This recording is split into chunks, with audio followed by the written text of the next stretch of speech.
In the nooks and crannies of central Pennsylvania nestle small, unannounced towns.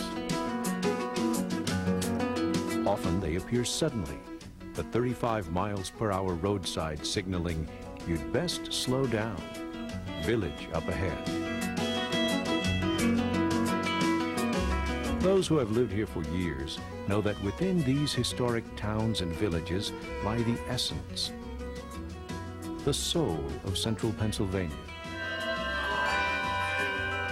Today we'll explore one.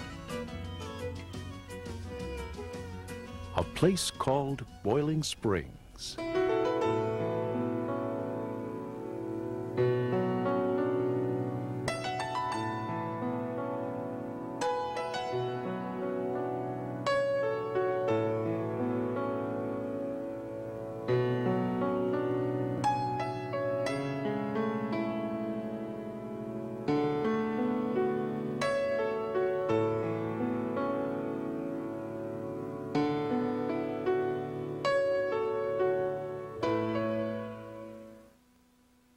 Underwriting for A Place Called Boiling Springs is provided by Central Pennsylvania Conservancy, Capital Area Intermediate Unit, Boiling Springs Civic Association, and the H. Robert Davis family in memory of Lila L. Davis. Gazing into the pristine lake waters, you can count the pebbles lying on its shallow bottom, or far down into the rock crevices, see the never-ending rolling of the crystalline water and the grains of sand dancing there. It all started around, of all things, water. Bubbling water, fresh, pure water for homes, for industry, for people. So fresh that its waterways are considered the perfect habitat for trout. Going back 250 years, goes back to the 1700s. Colonial anglers came into this part, probably for sustenance. Preceded by the Indians, of course. Native to the Yellow Breeches, lived on the islands along the stream, fished here. It is the water, the big boil, as it's known by the locals, that is the heart and soul, the center of the town's being. And with the water comes the pastimes that are associated with town life along lakes and creeks. At Boiling Springs, fishing has always been a favorite activity. The lake and the Yellow Breeches Creek have become renowned throughout the country as popular centers for fly fishing. It's believed that the Yellow Breeches received its unusual name because the British soldiers who waded in it before the Revolution found it stained their breeches yellow. Rich in folklore, Boiling Springs is recognized as one of the prime trout fishing sites in the country.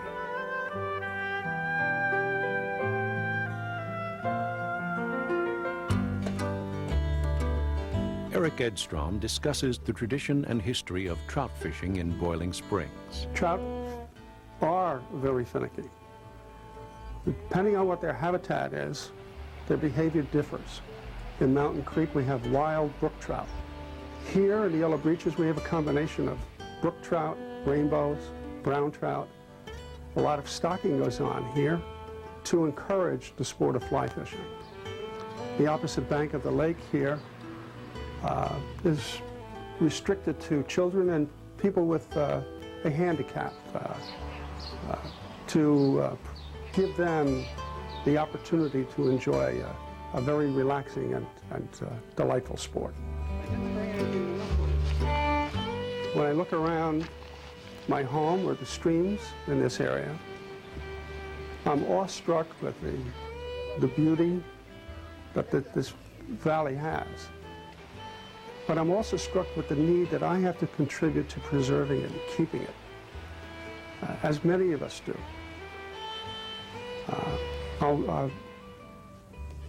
I'm really having trouble saying this, but it's important to preserve and keep what we see around us here. It's important for me, my children, the grandchildren, the next generation, so they can enjoy what's been enjoyed here for hundreds of years. In the beginning, the upper springs flowed freely until a man-made lake was formed in the late 1750s. That access to water power paved the way for the Carlisle Iron Works. From this furnace were made pots, iron bars, and even cannonballs used in the Revolutionary War.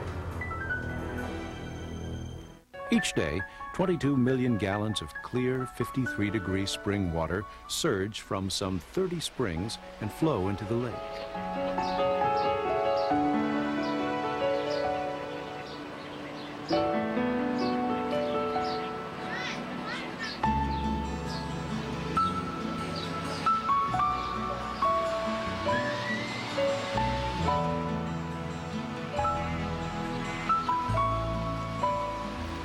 The small lake it formed has been shaped and enhanced by the townspeople themselves. Citizens led by the owners of the ironworks helped rearrange stones to form a picturesque wall shoreline. The lake gradually became a popular spot for recreation. Nestled in the Cumberland Valley, Boiling Springs is frequently bypassed, but it has charming attributes and much, much more. Boiling Springs has a resiliency, an absolute conviction that is unique.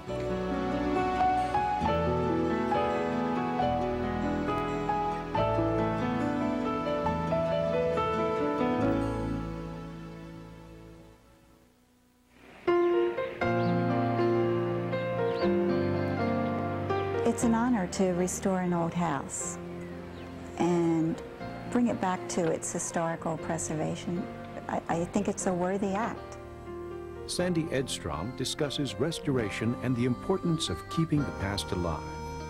The vibes in an old house, it certainly does not need to be seen with modern materials in it. It's like putting miniskirt on your grandma. It just isn't the right thing to do. And it's just so peaceful when you bring it back to history and historical things. As a newcomer, a lot of our native residents don't realize that. Front Street is just so beautiful, and it is a historic, commemorative village. But there's so many homes here that if people would think that way as to the past and bring it back to the look, it would be wonderful. The initial growth of the village took place principally on Front and First Streets. There are many notable homes in this area that date back to the mid-1800s. Among them is the Kaufman House. This 2.5-storied house was built in 1880 by Daniel Kaufman, the man who laid out the village of Boiling Springs. Kaufman was an abolitionist and an agent for the Underground Railroad. When runaway slaves reached Boiling Springs, Daniel Kaufman often hid them. Although he helped a considerable number of slaves, records have been found for only 2 incidents involving fugitive slaves passing through Boiling Springs. Not surprising, these activities were conducted in extreme secrecy.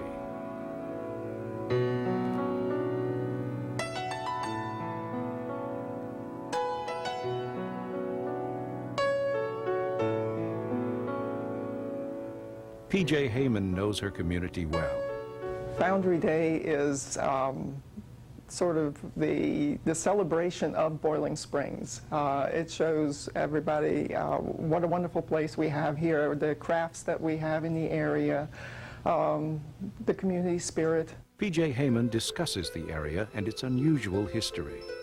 The people in Boiling Springs have a pride in their town. We just love it. Want everybody else to be able to see what a gem we have here, and of course, you know, have people come and visit us and enjoy it. She is an active participant in Foundry Day, when local artisans, and just about everybody else for that matter, come to be part of the community and its legacy. We're very proud of the Pennsylvania artists and craftsmen, and there are many of them in this area that produce just some of the most wonderful work. There is a pride in Boiling Springs from its residents. I mean, you can see it in the wall around the lake that was restored by the Civic Association. with monies raised through Foundry Day. And that's another important aspect of Foundry Day, is the ability for Boiling Springs to raise monies for the community, to be put back into the community and beautify it and keep it.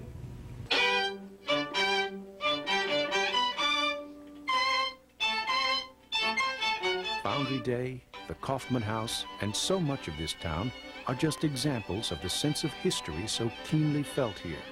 In fact, the entire village has been designated a National Historic Site. Traditionally, buildings, landmarks, and homes are known to be national treasures. And so are people. Take Ed Campbell, for example. Give me a kiss. Apprentices from all over the world come to his shop in Boiling Springs and spend up to 4 years learning the delicate art of handcrafting violins and cellos. Campbell's instruments are much sought after, and their prices match their beauty and sound. What we do has been going on since the middle of the 1500s, and we're basically doing it in much the same way they did it in the 1500s. An instrument is made entirely by one person, and that's the difference between an instrument with value and an instrument without a great deal of value. Because we not only run a violin shop for the benefit of the players in the area, and us too, because it's a heck of a lot of fun, but we teach this art of violin making as well, and we have since 1970. Well, just look around. You've been through the area here. Per capita, we probably have more people that do things in the artistic vein than maybe anywhere else in the country. We've got Putt down here, we've got a whole bunch of others.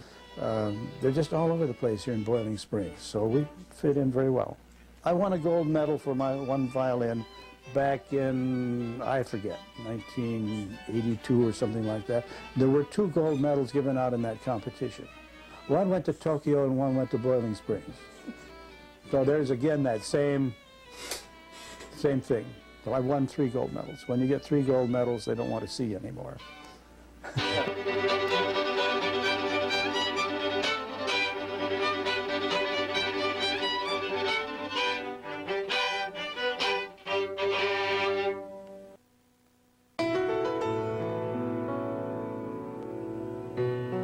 There is an oft-quoted observation that Boiling Springs resembles one of those quaint New England towns so highly cherished for its charm and its respect for preserving its traditions. These peaceful surroundings, the delicate shades of flora and fauna, combined with the subtle sounds of flowing water, have inspired many artists. Celebrated wildlife painter Gerald Putt has lived his entire life in Boiling Springs.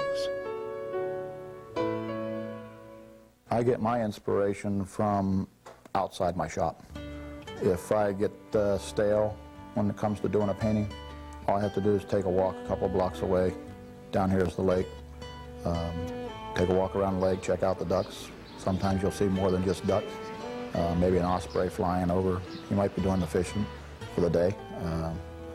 So it doesn't take a whole lot of time to get inspiration.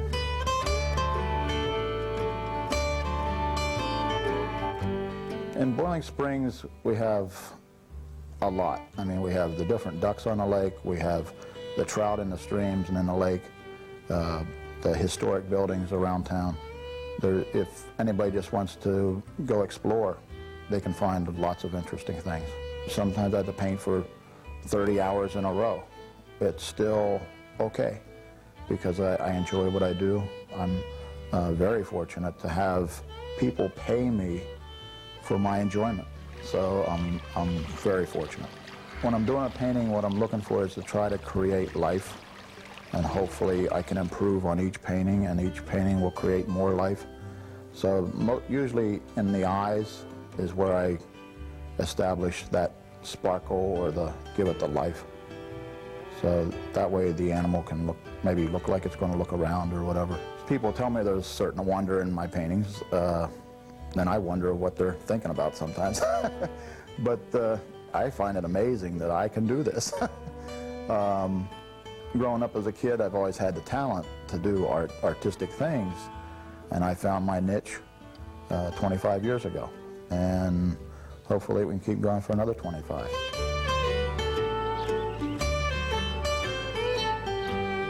Boiling Springs is an example of a quintessential village that evolved from a combination of nature's resources and man's ingenuity. It is an historic area that reflects 2.5 centuries of its past and revels in its multifaceted present. From the quiet, secluded, zen-like atmosphere of fly fishing, the waters in the lake give way to the fires of the spirit, to theater, to dance. My father, who was in business, Charles Hines in Carlisle, just seemed to, when he saw this place, saw a dream. Jane Hines discusses the Allenbury Playhouse and its historic significance to the village.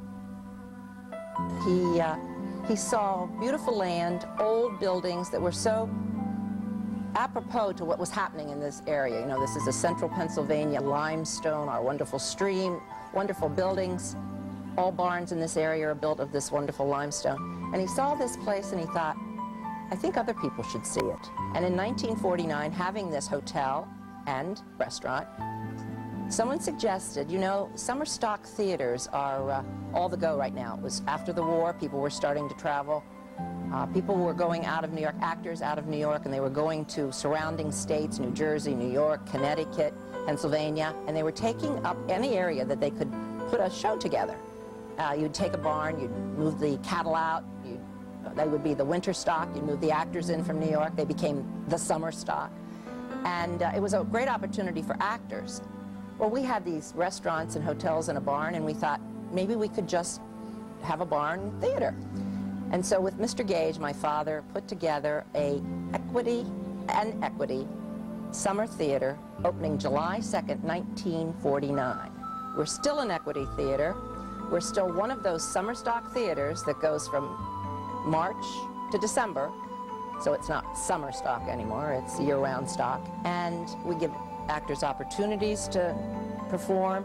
We give our customers a chance to see off-Broadway. I mean, it's off-Broadway, but it's quality theater, along with food and lodging and these beautiful surroundings and fishing on the Yellow Breeches.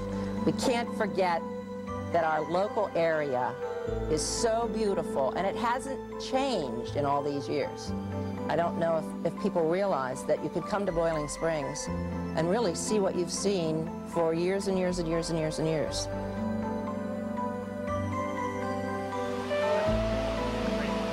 It was this simple union of water and the human spirit that led to the harnessing of the spring into a powerful resource for industry, recreation, and leisurely pleasures.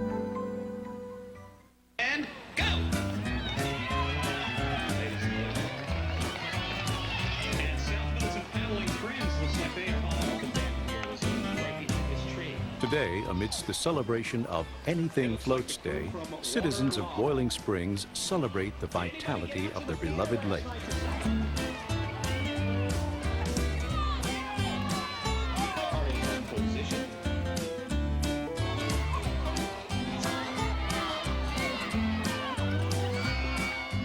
I've been down to that lake many times over the years, and every time I go down there I see the children, and the children now become parents, and they're bringing their children.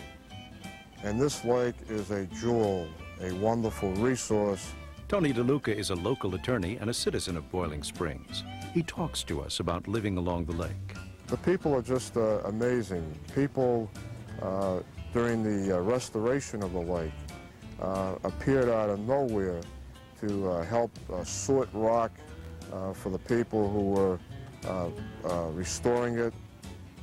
There were people who donated 2 years of their time working for nothing to restore this lake.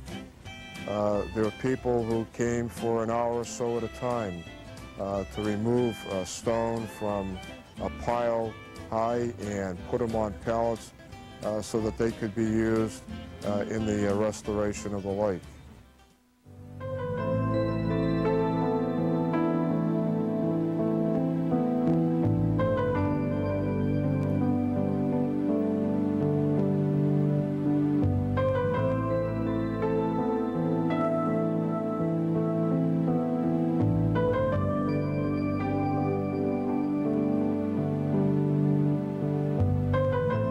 It's not a large community by any stretch of the imagination.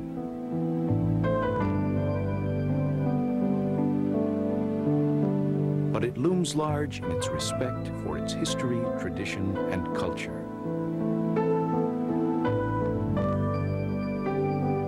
It is a place that draws inspiration from its past.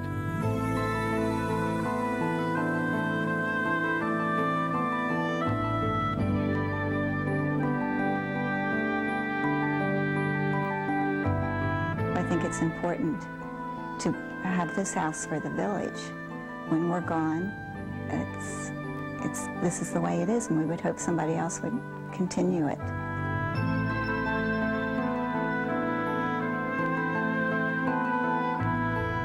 It's a neat town. Boiling Springs is a neat town. I've been very fortunate to have spent most of my 52 years here.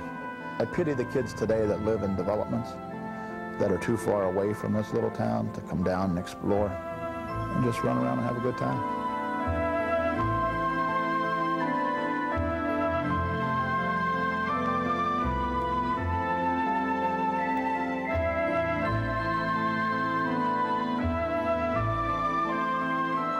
When I look around my home or the streams in this area, I'm awestruck with the beauty that this valley has. Solitude, to enjoy watching the fish in their natural habitat, to look at the surrounding, the trees, the wildlife, sometimes a beautiful clear or cloudy sky. It's almost like looking at a painting.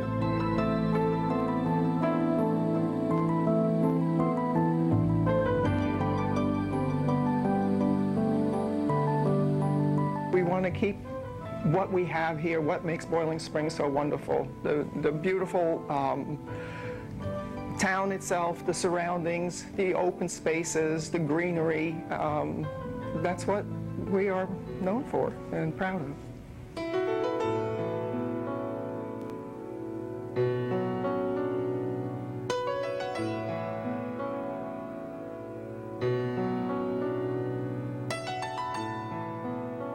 It is a place that believes that traditions should be preserved for generations to come.